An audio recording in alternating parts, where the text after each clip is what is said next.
As a result, as I've been saying, I'm sure boring all our viewers to death with it, this shaman is just looking unstoppable. The only real counter, it feels like, to this very heavy anti-aggro, very heavy value deck is to combo it down so that no matter how much value they generate, they're dead before they can get any use of it.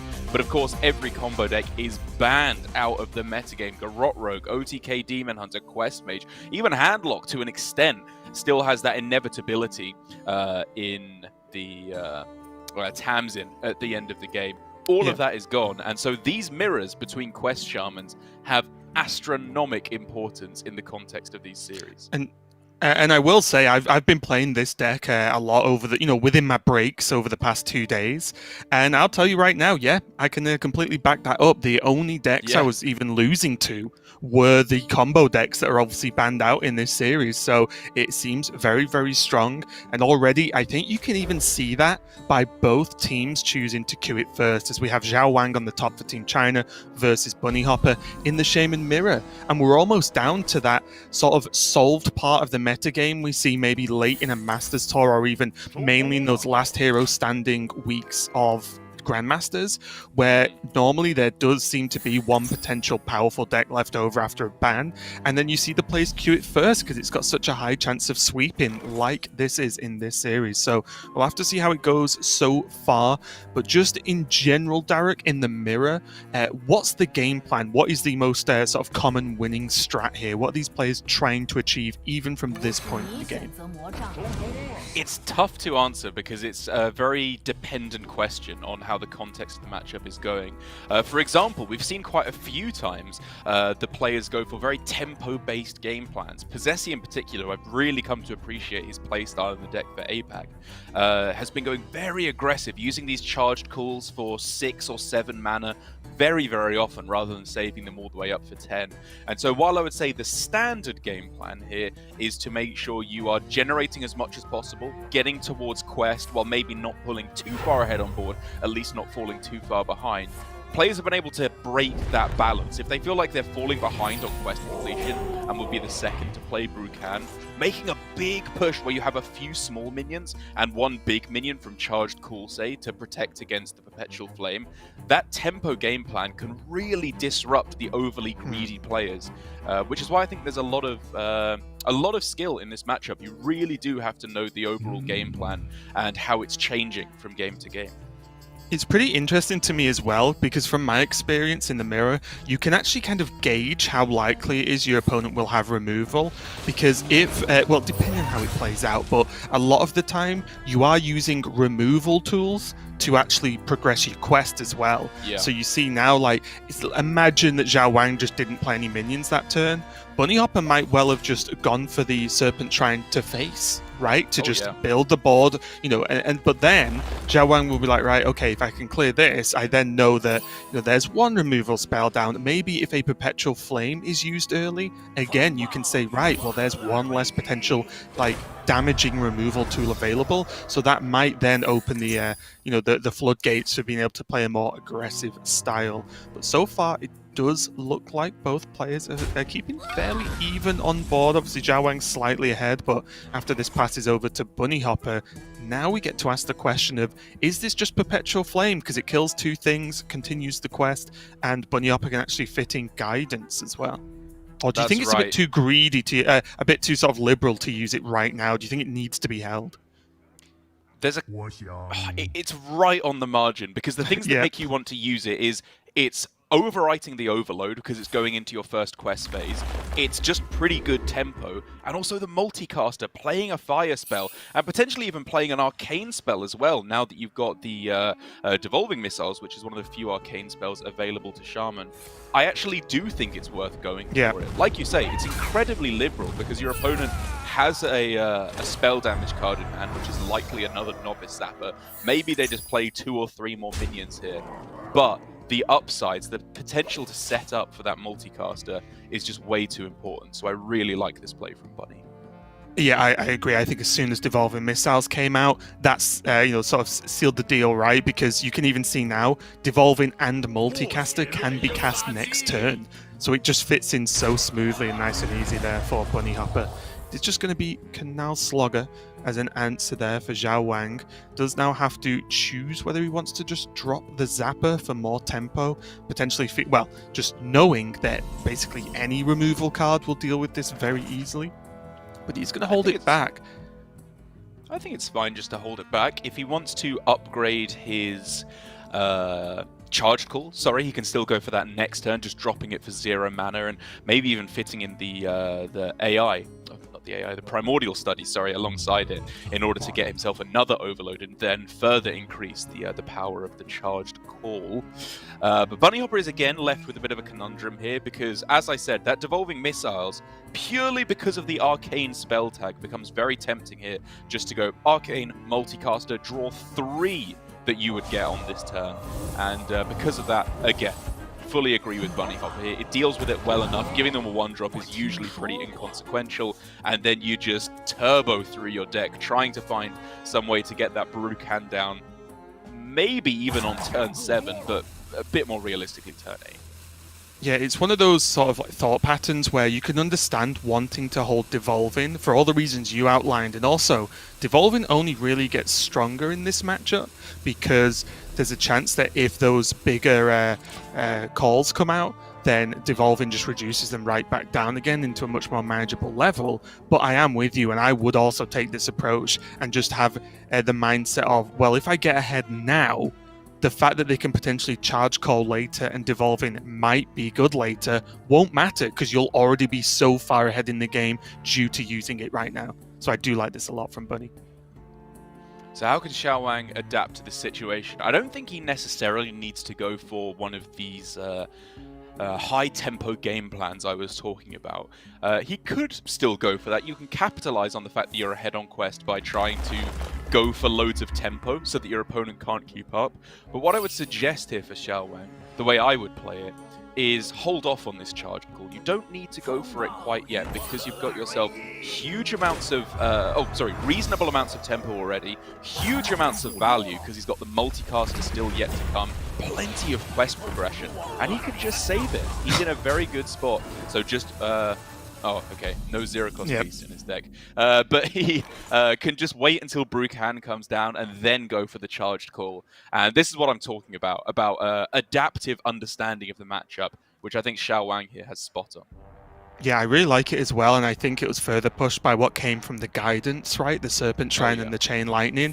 I think from Zhao Wang now, if he feels like he's kind of losing the value game, he should just rush Brucan, right? Get that down first, and then it doesn't really matter as much being behind on actual hand size if every single card you've got is more or less worth twice as much because of Brucan. And here it is, Bunny Hopper thinking, okay, I'm slipping behind. This one is not disastrous, but my opponent only needs 2 more overload spells, so they are very possibly playing Brucan in 2 turns' time. Let's ratchet up the tempo. Let's try and turn this one around, which he gets with the Mage Scribe, one of the best 6-drops that you can get in this deck. And not only that, he gets himself a very juicy couple of spells. The Feral Spirits for the quest progression, and then obviously the Chain Lightning just to clear off some of the board. All of a sudden, with these generations for Bunny Hopper for more value, he's caught up. He's ahead on board, in fact, in terms of tempo. And then in terms of quest progression, he's right there beside Zhao Wang. He's maybe 1 turn behind, but it's very comparable. Yeah, he did unlock all his overload as well, right? So although Zhao Wang's sort of taking those steps ahead to get to Brucan, he's also got 3 mana this turn. That might quickly, jump to 5 mana with that Bloom if that's what he wants to do.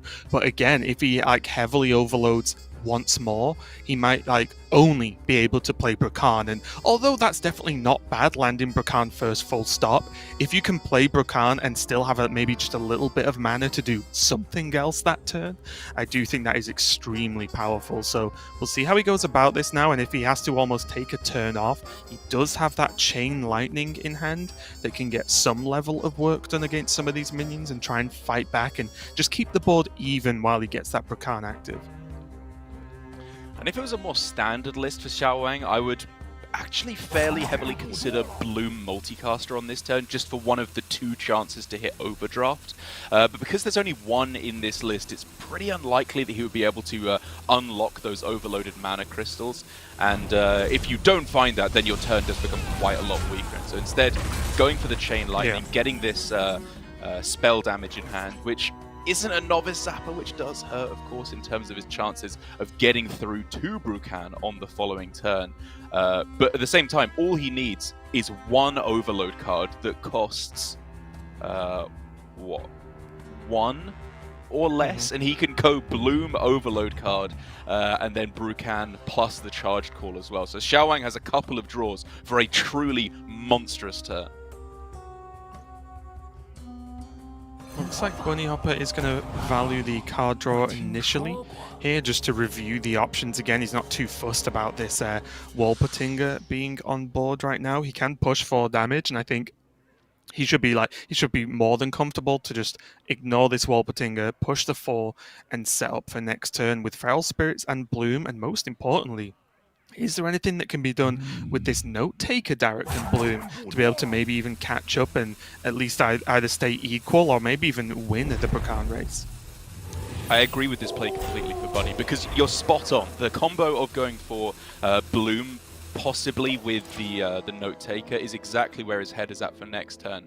But there's no point rushing out quite now. You want to gain the mana on the turn you're playing Brukan, and then with, 6 mana next turn, he can at the very least play Brukan next turn, and very possibly, if he gets lucky, with, I don't know, say another Lightning Bloom or something like that, get down the charged call as well. So Bunny Hopper leaves himself a lot of flexibility in how he approaches this next one. But for Xiaowang, with that pickup of the Diligent Note Taker, I believe that still allows him to go for Brukan plus the charged call on this turn, because he can go Note Taker, Bloom up to 9, and then finish off with the Brukan plus charged call. Trading away 1 card still leaves him perfect mana to go for that. And I think at this point, it's really the only choice for Xiaowang. Especially because his hand is full of, well, not full, but you know what I mean, full of pretty much just minions at this point, right? You may as well get this charge call going, because without the charge call, the hand doesn't actually achieve much, especially with Brukan. There's not much synergy right now. Whereas, for example, I was already looking at the potential of if Bunny Hopper can ever go like Note Taker, Bloom, Brukan, like Chain Lightning or something to deal with the board, because that is a ton of damage as well, with like double Chain Lightning popping off, of course. But yeah, this is really, really strong. Although not the best outcomes actually for those 9 drops, right? A lot of health, but not a lot of threats in themselves. How are those 9 drops? I thought that you get 10 drops now, right, when you get Brukan? Right? Because you have to activate it 3 times, right, which is 9. And it starts off at 1. Little pass. Yeah. Pass. Is it because does the overload from the Brukan double not count? I'm really confused. Yeah, I'm really confused. I'm going to blame that on my sleep-deprived brain. But either way, the upshot that is the go-to excuse right now. I'm right there with you, my friend. Look at that, though. The difference between 9 and 10 drops. Well, you just saw it. Bunny got the bunny and managed to just clear all of Xiaowang's work, and now is very, very firmly ahead. And this is what I was talking about earlier. Yes, there's a Hex, which, again, just it's fine with the Brukan effect. It does Hex's job. But outside of that, there's not that much else, right? Whereas you can see now with Bunny's Brukan turn, yes, he's winning the board, but not even staring at the board. There's a corrupted double Dunk Tank, double Chain Lightning, a Note Taker, tons of minion generation and spell damage generation with that Studies as well. So Bunny, even if this whole board gets dealt with somehow this turn, Bunny's got a fantastic hand to keep this pressure up. He does, most certainly, yeah. It's looking very, very good for Bunny Hopper. And the problem really for Xiaowang is obviously the lack of resources, right? Like, he drew a couple of bad cards back-to-back with the Slogger and the Note Taker, but the big one for me is that multicaster sitting there in hand rather than being played. And while Bunny Hopper took specific actions in the early game to maximize his draw, right? He went for a very liberal Perpetual Flame, a very liberal Devolving Missiles, drew 3 cards, and then he had plenty of resources for the entire game, culminating in this victory, as we can see. But for Xiao Wang, I wonder if on the turn where, as I said, he could have gone Bloom into multicaster, even if it was a very slim shot at Overdraft, even without that outcome, it's still okay. You're drawing more cards, getting yourself closer to the powerful removal options, actually completing your quest a little bit quicker as well. It does have downsides, because then he's used the Bloom, which means he maybe is a turn further away from actually playing Brucan on the turn he generates it. But the problem was very clear with this game plan for Xiao Wang, where he is just left with a multicaster in hand instead of 3 spells. Yeah, you can just tell, and this is often the way the matchup goes if the early game stays relatively even, in that the player who's managed to accrue just the most and most quality resources just overwhelms the opponent in like a turn or two, right? Because of that Brucan effect, doubling everything, and if you have just more flexible tools at your disposal, it's simply going to be more powerful. And now, Bunny Hopper taking that 1-game win will create ripples throughout the whole of this series, right? Because you've been talking a lot all week, all tournament. I think all tournament's safer because I don't know what day it is. Yes. But you've been talking all tournament about how good this shaman is and how much Bunny, it's like very much Bunny Hopper's like deck or Bunny Hopper's archetype. And him getting a win, this is last hero standing, right? He gets to just play it again. And we were talking about how difficult it is that these players have seemed to struggle to find like a comfortable counter. Not that they can't win against it, but it never feels comfortable at this point for China now, right? They've got to say, oh, well, do we just queue aggro and hope they can just cheese the game, right? That's the kind of approach, or Paladin, that we've seen sometimes as well from some players. And if you'd asked me this a couple days ago, maybe even at the start of the day here, or start of the day yesterday, again, also forgetting what day it is, I would have said that Paladin was the way to go, but I think that's actually wrong, as the real genius stroke I've seen here, or the closest to it at least, came from Alutem and Team APAC, where by trying to counter the Shaman, they went for the Face Hunter, which seems insane at first glance. Like, it should be the absolute bread and butter for Quest Shaman to dominate this Face Hunter. But of all the aggro decks, I actually believe that it has the highest chance of being able to take the win, especially against EU's list, because they are one of the few players to go for Cookie the Cook instead of any Canal Slogger. So the healing is a little bit more restricted, even though that weapon can be nice in the early game. And therefore, the aggro list from China, if I had to give my honest opinion, is the way to go in terms of their counter. Well, that was just game number 1 of this series. We've got plenty more where that came from, but we're just going to step away just for a minute while we set up and get ready for game number 2. We'll be right back.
Welcome back, everyone. We are ready to go for game number 2 between Team China and Team EU in this constructed section of the tournament today. And the last overall matchups for the tournament today, we have China versus EU. Bunny Hopper currently winning 1-0 right now, and will continue to be on this shaman, of course. And hey, who would have thought it, Derek? All of your pre-break analysis just paid off. The hunter is indeed the answer, and I think your point was absolutely spot on. The lack of canal sloggers is huge, because you might have heard I play a bit of hunter now and again, and whenever I face shaman in almost any form, whether it's elemental, whether it's quest, whether it's whatever, since canal slogger's been in the game, every turn I'm like, just don't canal slogger me, just don't canal, because the margins are that tight on the race. I think that 6 heal, and potentially more if you can't kill it efficiently afterwards without healing again, is a huge deal, and hunter often struggles to catch up after that 6 health. So yeah, you are completely right. The lack of canal slogger might come back to bite Team EU, and specifically Bunny Hopper right now, especially because Murphy's got off to a solid start. The Walpertinger and the Biscuit. It sounds like a children's story. A really scuffed Hans Christian Andersen fairy tale. Interesting start here though for Bunny Hopper on the other side, because as you said, Murphy's hand's pretty straightforward. You go for the buff. Bunny Hopper here could theoretically go for Bloom Novice just to get 2 3/2s on the board, and of course then unlock his crystals right out the gate. It's very bold, but I mean, hey, if nothing else, it's just 2 Flame Imps here that don't even damage you, right? This is a huge amount of tempo, and Murphy, already you can see how he feels about that. And also, against aggro matchups, what's normally the lesser part of the quest, which is the 3/3 taunt elemental from the second part of the quest, is not insignificant in this matchup, right? So the fact that okay. I mean, such a get tough that call. played. Is it? You can't go coin into the multicaster next turn, right? Like, that was his play. You just have to pass effectively. It was, but you do get one more draw, of course, after that. And this will make the multicaster draw 2, not 1, right? You're not wrong. So maybe it's worth it, because you also get to retain a 3/2. That's huge. I think this is the play. I think he should play and clear this board, push 3 to face, and sort of just juice up that multicaster a little bit, and just hope that his next draw is good enough.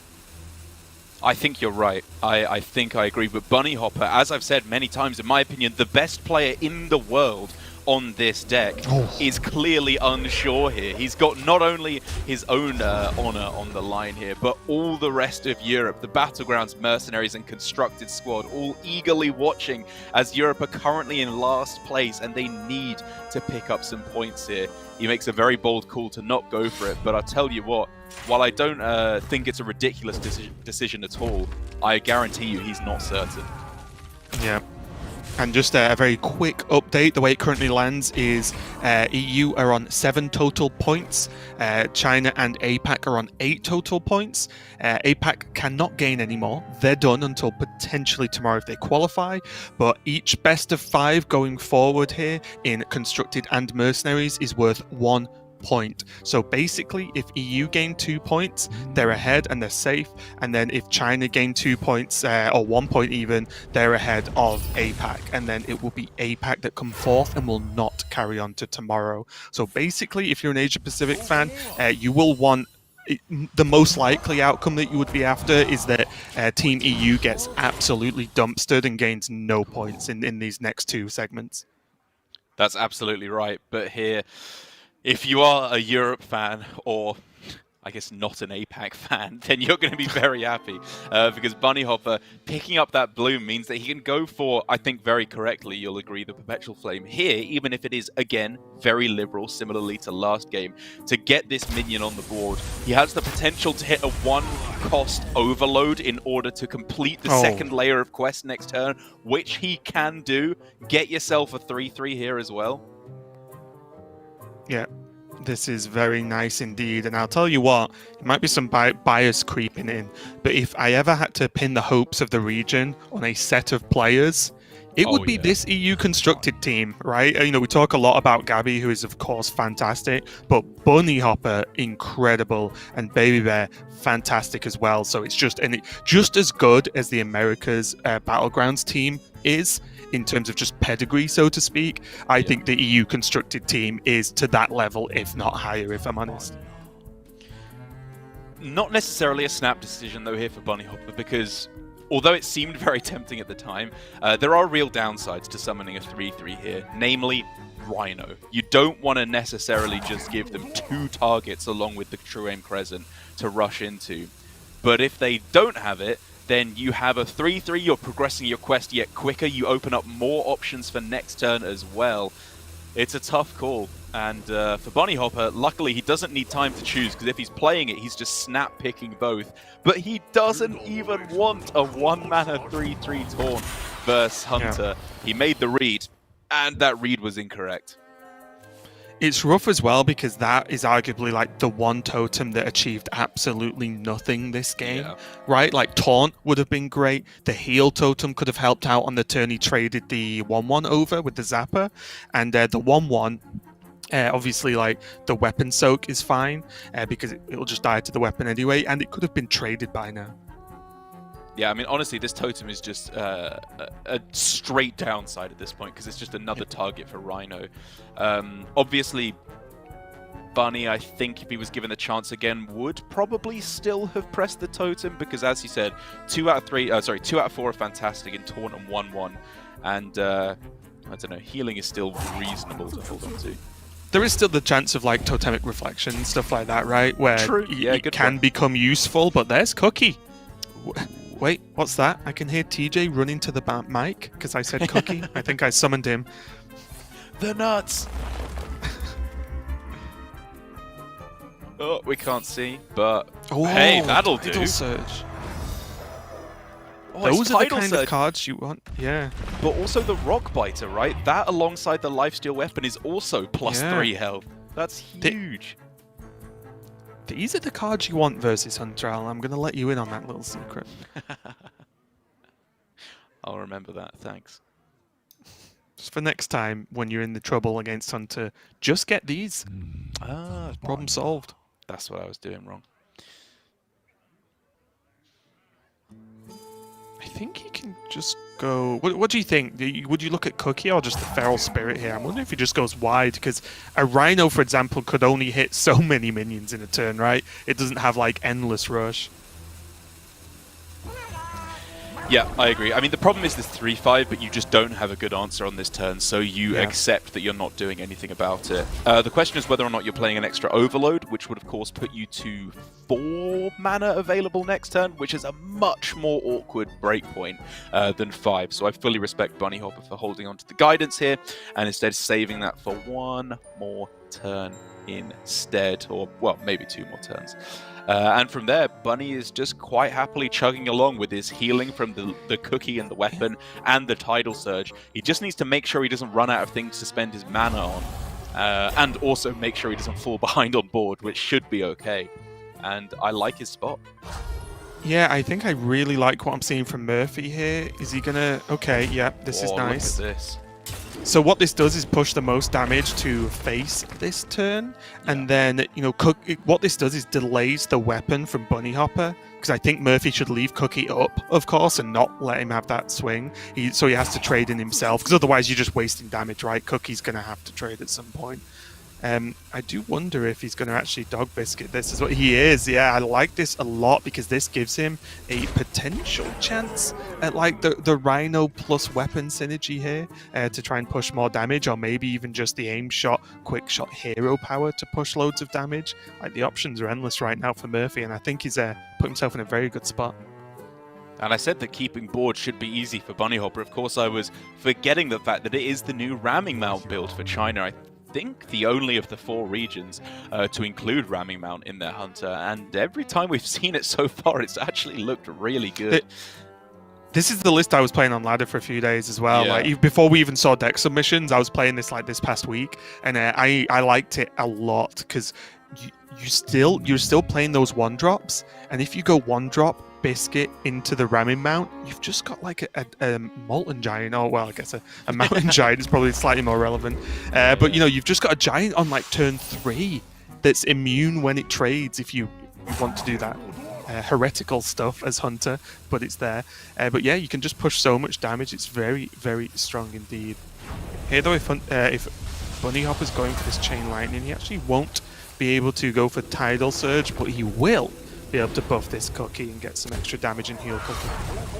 Yeah, he's just going to have to tank another 7 here. Doesn't want to swing in with the weapon. Okay, fair enough. I guess he just wants to bolt that next turn or Tidal Surge it. Yeah, it would have effectively let Murphy deal 2 more damage, right? Because then the Ram death rattles out, and then he can attack face with the Ram. So it would have actually dealt 9 if he killed the Kodo Bane this turn, which I respect. This is going to be close though, because there's Tidal Surge for Bunny, and then there's Tidal Wave, like not too far away, literally 2 turns away, as long as Bunny does not overload next turn. And that's going to be the big question, right? Can he afford to not overload next turn? He's got that. I mean, he's also got the possibility of just Bloom on this turn to go into the Tidal Surge straight away, which would be huge. But as you say, not overloading on the next turn is probably an expense that you just can't afford. Like, more likely it's going to be overload once or twice leading up into Brucan, and then just pray that you survive going into the Tidal Wave turn. But he just knows for a fact that LGD Murphy is going to have plenty of damage, given that the Barrack Kodo Bane has already been played. So now with how this has panned out, I'm guessing Bunny Hopper, you know, we'll have to see the next draw, of course. Okay. Bunny Hopper's just got to be forced into, I mean, I don't even know what. He's literally, that 1 overload last turn has kind of pushed him in a rough spot as well, because Tidal Surge needs like Lightning Bolt on the Rhino as well to do something there. Oh my goodness, I feel for Bunny Hopper here. The pressure is absolutely immense. Like, this feels like a puzzle that you can solve. This feels winnable, but I just don't know if it quite is. He can go for, obviously, Bolt, Tidal Surge in order to clear off everything on this turn, if you factor in the weapon swing as well. But then he's tanking 2, he's not playing any taunts, the weapon goes face, the hero power, any burst spells in hand as well. Yeah. Is there any... Yeah, it just doesn't cut it, does it? There's just nothing. We can see there's nothing he can do. Aim shot, quick shot with the hero power as well. Looks really strong here. And while there's nothing in hand... Oh, apologies, sorry. There are a couple of draws that can save him. I was going to say, with both guidances gone, his discoverability is very low. He can't find a solution. But the outs, as I see them, are Wand Maker into some nonsense, or Bloom, right? If LGD Murphy plays any minions at all, and Bunny can go Bloom into Tidal Wave, then we might be talking.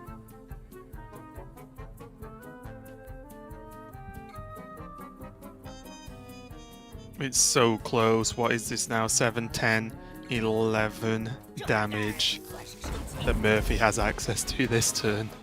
Oh, he's playing minions. He's actually playing into the Bloom Tidal Wave. It's the one out that I see for Bunny.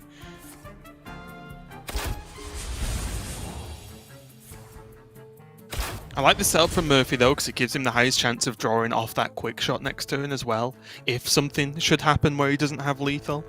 So he has the most mana possible to play the next card drawn, and then quick shot afterwards. So good, just solid play there towards the end game. Oh!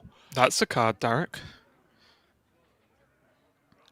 Alright, what's in the box? We need a miracle here, Fireheart.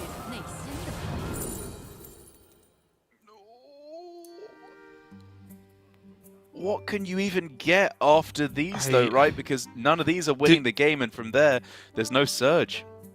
Devolving Rock Biter? Okay. It won't necessarily win him the game from what we can see, but for Bunny Hopper's obviously mind, is that the best he's got? I think the best he's got is play the Feral Spirits and then swing face, because then even with what we can see, he's still alive, right? Yeah, that's true actually, yeah.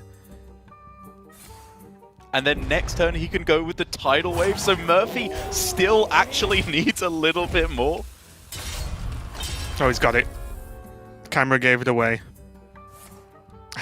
There you go. Oh. Nice and simple. I mean, there were a lot of cards that helped Murphy out there in that spot. A really, really close game. Just Bunny Hopper just never quite had the mana. Couldn't ever really afford to not overload to get to that Tidal Wave. Because if that Tidal Wave comes down, the game ends in the opposite fashion, right? Bunny Hopper almost certainly takes that one. Okay. So really, really close one. And I would imagine now, maybe not because Bunny Hopper's a very intelligent individual, but if it was me, I would just be sat regretting pressing that hero power. Even if it might have just been the correct play, I still would feel bad about it because that totem caused problems for Bunny Hopper. It did. I mean, it's one of those things that, well, I was going to say I would miss. I did miss. I didn't bring it up at the time, right, that it was a misplay. It didn't even occur to me that that could potentially come back around to bite him. But as you say, it's the smallest of margins, like the absolute most minute of details that can make the difference. Because plays like this are the hardest to analyze, because it's not even like we get to the end and we're like, oh, okay, that was obviously just incorrect. We get to the end and we're like, was it incorrect? I don't know. Like, do you just not press hero power? What if you get a taunt? Maybe that saves you like 3 health later on or something. It's so many different things to consider. But I do want to say that although it ended up going poorly in the end there for Bunny Hopper, I think he played it overall very well. We knew what he was aiming for. Like even turn 1, where he went Bloom double Novice Engineer. Right. He clearly knows where your head should be at in the matchup.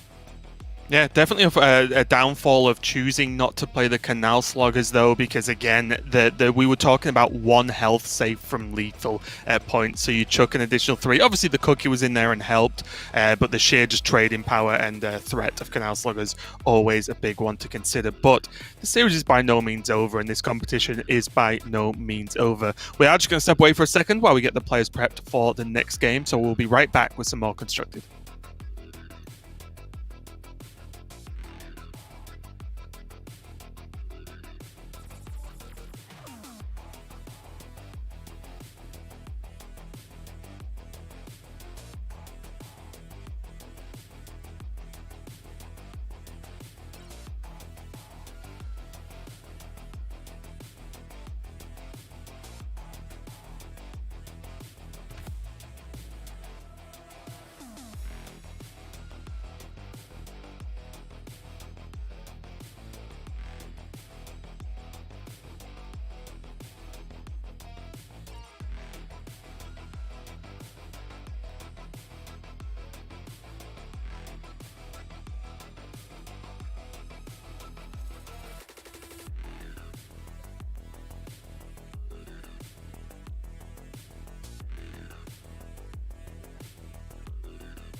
We are back and ready to go with our next game in the series between Team China and Team EU. Looks like Baby Bear has stepped up on Druid Derek to take down Hunter, and this is a very spicy matchup, which I would generally lean slightly, well, maybe not even slightly, a bit more so towards the Druid as the favorite here, but the Hunter does have game if the Druid gets a bit of a wonky opening. Would you agree? I agree. It's the kind of matchup to make you doubt even the surest of opinions that you may have had, all the data that you can find. I've seen a couple of pro players, despite the general consensus being absolutely, as you said, that Druid is favored, just in despair being like, is Face Hunter just favored? Does it just dominate this matchup? Because one too many times you get hit with True Aim Crescent plus Rhino and things go incredibly wrong. But generally, you are absolutely correct. The Druid is going to be able to just play more efficient minions in the early game. The Hunter often won't be able to keep up with all of that, especially when the Druid goes first.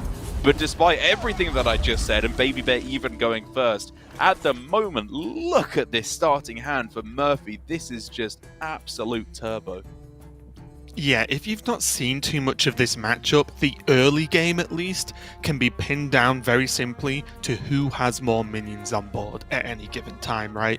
Because right now this is a fantastic opening for Murphy and a less so one for Baby Bear, because she had one of the worst 1-drops you can start with, obviously. Now, yes, the 2-drop's good, but gets farmed regardless of what Murphy's got in hand. And then suddenly with Park Panther, again, a good minion, but it's one single minion that I guess can allow 2 trades, which is alright. But even these oracles feel a little bit slow without the support, right? I think Baby Bear, this might be one of those games where she might be resigned to just playing an oracle out on curve if this next draw doesn't do her any favors. And you can even see, right, she's skipping the 2-drop, hero powering down the Orc Merchant, and just saying, I'm gonna have a swing turn later, as opposed to just keep plopping minions on the board to basically get farmed by Murphy. And while this is obviously bad for Baby Bear, because you said in the early turns, Hunter can't really ignore all your minions and just start going face until they've dealt a little bit more damage. And so just playing a 4 health 3-drop, a Park Panther that obviously rushes and removes something else as well, this is fairly efficient, actually, to be honest. Like, Baby Bear is probably going to be able to keep up most of the time. Like, this buffed up 4-3 minion is really annoying, but even with this pickup of Druid of the Reef, she's now able to just clear off the board in a different way, very possibly with another hero power here, just to take out that 2-1 again. She's just playing Control Druid. Yeah, it was pretty interesting there. I did wonder whether that turn could have been an Oracle. Yes, she gets hit very hard by the Initiate, but does that mean then that Murphy's putting other things into the Oracle, and then the turn after could have been Oracle plus 1-drop to try and make that swing turn? But it looks like Baby Bear's going for the, well, obviously gone for the turn she played, and is potentially relying on that Park Panther next turn, and then Oracle into the Bone Chewer Brawler for turn 5 potentially, right, to try and sort of build the comeback around that. Yes, exactly. And I think she piloted it absolutely right. The Oracle was tempting, but because of the value trade that the 4-3 Initiate could have gone for, a one health Initiate on the other side is just so annoying. You can't spend 2 mana next turn just clearing that off. Right. And as a result of all of this, Baby Bear's starting hand, that I imagine she was feeling about as good about it as we were, probably worse even, it's just looking good now. She's ahead on board. She just gets to go Park Panther if she wants to, clear things up and stick it around for a whole nother turn. Do you think she ever skips Park Panther now and goes Adorable with an Oracle? Because what goes wrong? Yeah, that 5 health and only 4 mana for Murphy. Like Piercing Shot, but are you okay if just Piercing Shot is the turn to deal 1 damage?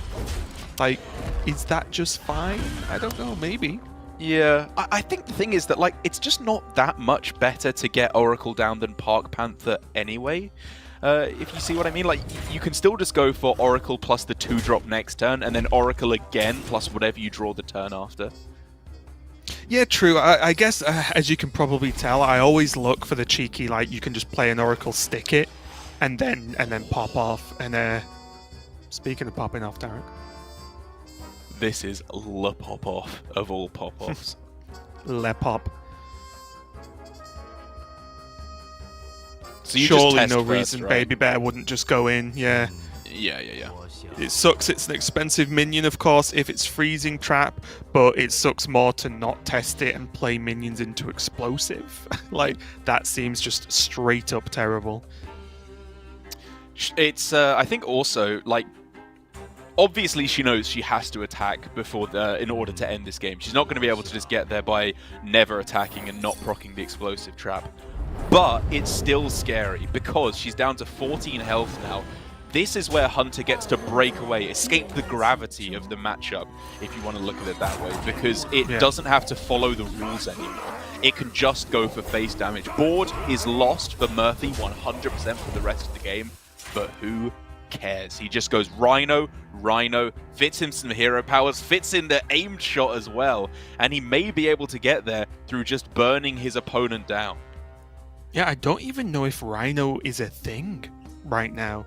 I think it might have to be aim shot, right? Because Rhino against one of these deals 2 for 5 mana. Like, Murphy could spend 2 mana and deal 2 instead, or obviously in this case a little bit more with aim shot. But you know what I'm sort of getting at, right? Like, is Rhino actually too slow? Because look at the damage Baby Bear has. Like, if this Park Panther doesn't go down, if this isn't explosive trap, then Park Panther's pushing 7 on its own. Never mind the rest of the minions that will survive explosive trap. And also, this other, if this other Bone Chewer isn't killed, then that will actually push full through explosive trap as well. So this is looking very scary indeed. It is. I think for me, it's still Rhino on this turn because of the weapon swing first, right? You can now go 5 attack Rhino into the 4-1. And, you know, yes, that's the ugliest trade that you can possibly imagine in Hearthstone. But with Rhino, it doesn't matter because you're doing more damage. You deal 4 to face. And the next turn, obviously, you've got 7 to face. And you can just hope that you're not dead to Arbor up, number 1. And then that with the explosive trap as well, you will be able to find that 1 extra point of damage to close out the game. I don't think there are any draws off the top that would allow that because Wound Prey isn't being run by Team China. However, the turn after, it's very possible that Murphy will be able to close things out. Yeah, but there won't be a turn after, right? There's 15 damage now from Baby Bear. She can even... I mean, you can argue, actually, do you trade the Park Panther into the Rhino? You don't need 15 damage this turn. I think this is a fantastic play from Baby Bear because Piercing Shot is something that can actually mess you up if you're leaving a 1 health minion on board. I actually wonder if it's just Oracle, Hero Power Face. So for Murphy... I guess now, because it's explosive, it doesn't matter. This is incredibly smart by Baby Bear. She gets to go for the hero power and give this minion Divine Shield, which means in terms of Rhino plus weapon, this, I think, plays around it as best as she possibly can. Rhino just never gives lethal anymore, because if you have to go weapon plus Rhino into the 7-1, it just dies. And it plays around everything as well. Piercing Shot, Quick Shot, right? 5 to 8 damage. There's 9 health on Baby Bear right now. This was just very well played, honestly. I think this was very good from Baby Bear. Yeah, I really, really like this. This use of the Divine Shield is just absolutely spot on. There's just no draw. There's just no draw that Murphy has that can get here. And you're going to see him. He's just going to lock in the aim shot just to show he had it. But that is going to be game number 3 going to Baby Bear and Team EU. Really good victory there. Because as we mentioned a little bit earlier on in this series, EU needs these wins. They need the actual series win, of course, to gain the overall tournament point. And to do that, you need to win the games in the series. So great step forward there. Only one more victory needed for Team EU to get a point, in which then they will equal APAC and China on points with 8, I believe, across all 3 regions. And then you've just got to say, well, it's got to be likely that within 3 more matches of different modes, of course, 1 point should be able to be gained, right? I think that is a fair assumption for any of the teams in this tournament. Yeah, that's exactly right. APAC just want EU to lose every single game possible. Like, they don't want any points to be picked up whatsoever here. And so it's a very, very important match both for Europe and, of course, Asia Pacific as well. And, I mean, the whole rest of the broadcast, the whole other regions as well. Like, Americas can still theoretically finish first place, I think, right? With 4 points left to divvy between the players. Or maybe not. Maybe either China or Europe has to overtake them. But either way, in terms of where they finish up, there's a lot for all the regions to be playing for at this point. And in terms of in this specific series, the counters available to China, because of their choices of both Warrior and Priest, it's a little tricky. They don't have Control Warrior, which is one of the best true counters to Aggro Druid as I see it. Even as Aggro Druid can sometimes sneak a win against Control Priest or Handlock, Control Warrior just absolutely deletes this deck. It almost never ever loses. And they also don't have Control Priest. Speaking of that deck, they instead have the Shadow Priest, which I think in terms of the battle between these board-based decks, it's close. Shadow Priest definitely has some tricks up its sleeve, but Druid just has a little bit more staying power, in my opinion, in addition to all its combo pieces that it can throw together for these big boards. Yeah, well, we'll have to find out what goes on and what is going to be locked in. I believe the players are just working out what decks they're going to queue, and we're going to be right back with that next game.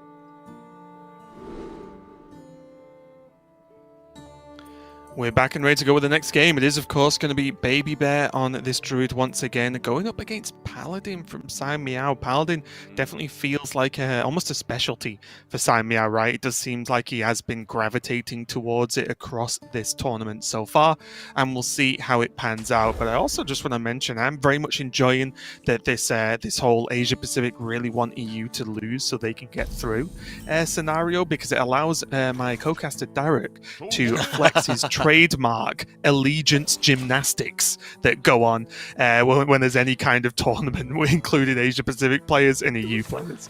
That's right, I'm playing both sides, so I always come out on top. If EU are losing, I'll be like, can you believe those guys? God, what a bunch of noobs. Imagine being from Europe. Kind of true, actually, being from England, I guess, as well. Yeah. But then if the APAC players are losing, I'm, of course, bringing it back home to Europe. But it's coming either way, home. Exactly. And I mean, genuinely, specifically with Constructed, which is what I've been focusing on most so far this tournament, like, both APAC and EU are such good squads. Like, obviously, Yes. APAC, I think, have the slight advantage in experience together, working as a group, because they are all the three premier Japanese players. They've been big practice partners. But Europe, I mean, you could definitely argue they have a slight advantage in overall skill. I would not be too sad if you made that argument, even though it is razor thin, in my opinion. But either way, I'll get into the more esoteric of the lineup discussion, or the player discussion, a little bit later on. For now, let's take a look at this matchup. Baby Bear, I believe, holding on to the one card of Oracle here, clearly trying to rely on the fact that Paladin may not be able to answer such an early 3-mana 2/4 with their relatively lackluster early game. Quite clearly, though, that has not worked. She has been left in a situation where Sai Miao is well ahead on board leading into turn 4, which is just so premium now for Sai Miao. Look at this start to the game. He gets another 1-drop, another buff, 4-mana Devout Pupil next turn, 5 mana into the Aldor Truthseeker as well. It just could not be more perfect. And also just Samuro with a 0-mana Libram in hand at a minimum right now is huge. Just to have in the back pocket if needed at any given point. There are 2 Park Panthers for Baby Bear, so very, very quickly we can see the majority of this board can get cleaned up with back-to-back Panther turns. But still, it's not really what Baby Bear's aiming for. But again, I think it is important to note that Druid isn't a, well, if I've not won by turn 3, I can't win kind of deck. I mean, we saw that in the last game. It can go a little bit later, especially with the addition of that composting that Baby Bear's got hold of right now. So there can be some plans made when you have Oracle, any kind of cheap minions, and then composting too. A little surprised to see this from Saimiao, because the upshot of the next couple of turns, or the next turn specifically for Baby Bear, if she has Park Panther, nothing that you do on that at the end of that turn can stop you. Can stop her from rushing it into the left Aldor Attendant and then attacking with the hero into the middle Aldor Attendant. And so I was thinking you might buff the 1/1 just because that's the one minion that is left unaffected in a Park Panther situation. But Saimiao clearly disagrees. I wonder if he had something else that he was factoring in there. There are, of course, many different things to consider. I guess if that's the play, the Panther takes 1 more damage and the Libram is 0 anyway. So in that scenario, the 1/1 lives, and then he can just Libram that 1/1 if he really wants next turn. So this just, I think, spreads the damage that's available for the Park Panther there. So it's a kind of a best of the both worlds. But was that just Carriol off the top? It was. Wow. There is though Oracle, there is Battle Guard, and not quite a taunt available yet to really pay that off. But again, as long as Baby Bear doesn't dramatically fall behind, it's still available. I think she does have time. She could Park Panther, trade, and then finish with Guardian Orc Merchant. Do you like the look of that, or do you think the Adorable's more important here? I did kind of like the look of the Guardian Orc Merchant. I suppose this guarantees you a target for the Adorable Infestation when that may not necessarily have been the case, because if they just go Samuro on the next turn, they're able to completely wipe your board. Because obviously what Baby Bear really wants to do is go for composting next turn. She wants to draw as much of her deck as possible so that she can happily lead into a drawing a 5-cost taunt. Once she does, Oracle, Battle Guard, 5-cost taunt to play 2 of them at the same time due to that unique interaction. And again, if this board doesn't get answered, she can draw a lot of cards in a couple turns' time. Do you think that's the priority in that order, or do you think there's a chance Baby Bear, for example, next turn, could go Oracle, Battle Guard, Cub, depending on how big the board is? I guess it's not going to work. Do you think it could just drop? She could just drop the 1-drops and go composting that way, or is there not enough? Basically, what I'm asking is, how many cards does she need to hit with this composting? Oh, never mind. Yeah, now the plan shifts all over again because she has the combo in hand. You don't necessarily have to go for it still here. I will say this will be powerful next turn no matter what. So this could actually be here, I think, still. Orc Merchant to give Divine Shield to your Panther, play the 1/1, play composting, and then trade in your 1/1. Maybe you just don't even bother with that and just hero power for the remaining 2 mana in order to guarantee that you get the card draw, right? Because what you don't want to be left with is an empty-ish hand and then having to be left with composting after they go for a Barrel or Libram of Justice clear. But Baby Bear is just taking the risk here, saying, you don't have that clear, I'm ratcheting up the pressure right away. And unless Saimiao can get a very robust answer right away, she's going to be rewarded for it. Yeah, Samuro, of course, will deal some damage, but not enough. Right now, with just 1 Libram, that Para is not going to cut it either. Is there anything else that can realistically happen here? The problem is even the Libram train can't really happen because these teachers' pets don't really allow for it, right? The trades don't make sense to try and go like Broom, Samuro or Broom, Devout Pupil, Hero Power, Libram, things like that, because the attack numbers just don't add up. This is a huge problem for Saimiao. I really like his choice to go Parrot, however, on this turn rather than a lackluster Samuro, because it just adds another Libram to his pile. He can go, obviously, Samuro plus 2 Librams next turn, but maybe it's just, if you can survive, play a Liadrin next turn, set up for like a 5 or 6 damage AoE on the Samuro, which would then truly be able to swing the Look back at this. in your favor. That is filthy. It is filthy. The 3-1s I imagine she's going to go for. Composting here to draw 1 million cards. Both of them, I guess, will trade into the Devout Pupil. And then again, though, what's pretty sick is, if these trades happen, and Arborup's not played, which, guess what? It can't be now, because there's no mana, or not enough mana. The Parrot, although I completely love your point about the Librams, the Parrot can't actually die this turn, right? So, that's true. So you can't give the Samuro the Librams anyway, because the Parrot won't die. So I think, weirdly enough, I mean, I guess Arbrup would have still been very good, but the way Baby Bear did this, the fact that Arbrup isn't there means that there can't be a punish anymore, so this should just be enough. And you just composting, it's a million cards, Derek. Exactly. You know you're winning a game of Hearthstone when you go composting and then play a minion. That's just almost BMing your opponent. Obviously just correct for Baby Bear because she doesn't want to overdraw cards, but it does just show us perfectly how good of a situation she is in and how disastrous of a situation Sai Meow is in. He needs this win. APAC needs him to get this win as well, but it looks like with only, as we were saying, a Samuro for 1 damage AoE, not even 2 now, because those Librams are just stuck in this big annoying Parrot. It's all over. There's just nothing he can do, right? The Barov was needed, and even, I say needed, like, if the Barov was there, that's obviously great, keeps Sammy out in the game, but Baby Bear just pretty much draws the deck at that point and can just almost certainly refill the board once again after the AoE's already been used. Play the Parrot? Is he going for Samuro instead? Oh, he's doing this. Oh, this is clever. Sai Meow's a god. Okay, that's pretty cool. This is this is very clever. I did not see this at all. So what you're saying is the Bone Chewers were a misplay because they were exactly Bone Chewers.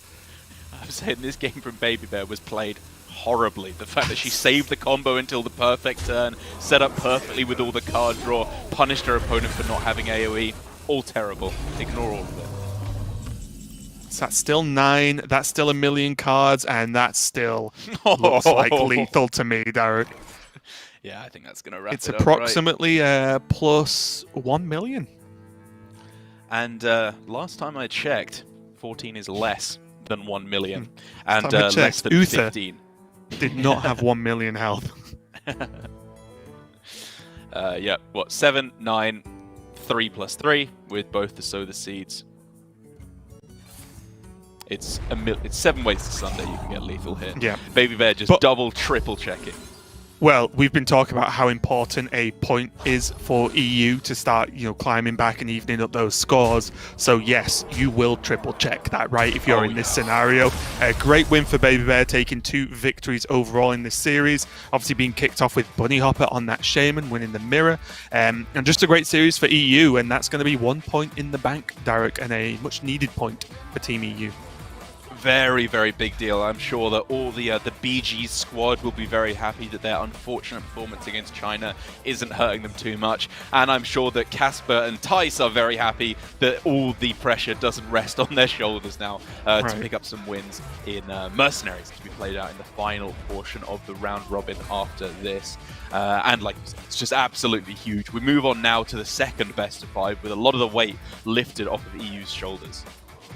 Yeah, really solid player. I will just give a shout out as well to Sai Meow. Every time I've seen him play this Paladin, he has looked very strong. I don't know this for sure, but that definitely feels like a pet deck for him. And he was seeing really good lines that at least kept him in the game that both me and Derek just didn't even look at. So really well played there from Sai Meow. Obviously unfortunate for China, it took the loss there, but it's not over, right? There's another series, as you mentioned, which means there's another point up for grabs.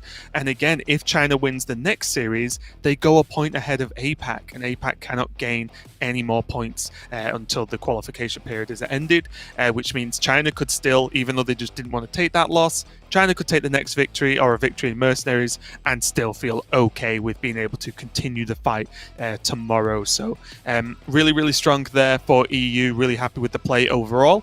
As we said, there's another match coming up, but we are going to go to a break while we set that matchup up, so don't go anywhere. We'll be right back with some more Hearthstone Global Invitational.